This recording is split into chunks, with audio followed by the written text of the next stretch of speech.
Thad, what's the status of the coral snake antivenoms?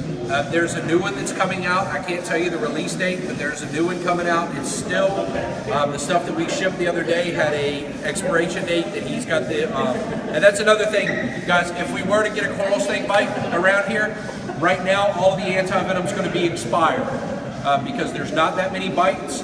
So the people that were making that antivenom weren't making any money off of it, so they stopped making it. So therefore the FDA now, every year for the last several years, has been issuing a letter every year saying that this antivenom is still good, this antivenom is still good. We're going to go in the back and we'll see some antivenom products.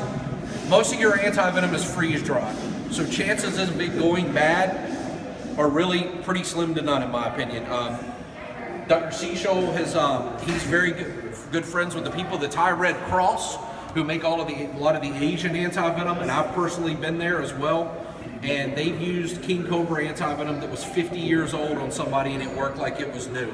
So, you know, we have some stuff here that's expired, but Dr. Lark says, you know, in a pinch, we're going to use it because, you know, if it matters. I just recently had to send antivenom to Augusta, Georgia, Memorial Day weekend for a cobra bite there, and I sent my first batch, and then I always keep an expired batch as well for in case of emergency. Well, they called me the next morning and said, we need more antivenom. I said, well, all I got's expired. Is your doctor willing to do it? And they're like, absolutely, send it. So, you know, expired antivenom is not a bad thing. And it, depending on, antivenoms vary in price. The Asian stuff that I buy, I get it for $60 a vial. African stuff that I have is $375 a vial now. We have some South American stuff here that's $750 a vial. And then it just keeps going up. And Crofab, most hospitals charge right around 10 grand a vial. So, standard treatment, 12 vials. Yes, 6 bolus, and then maintenance dose every 6 hours of 2. It's maintenance cheap, isn't that right? It's cheap. All the other stuff that I have here is all equine based.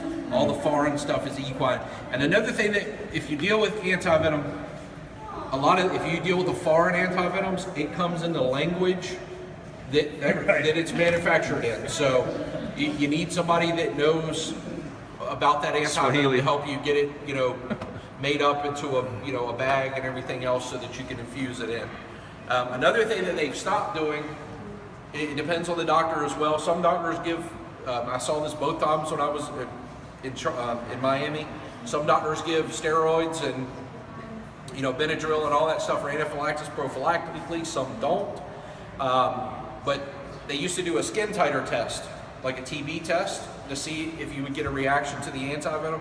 Well, they've kind of stopped doing that now, and they just start out with a very slow rate infusion, and they just bump it up about every 15 minutes.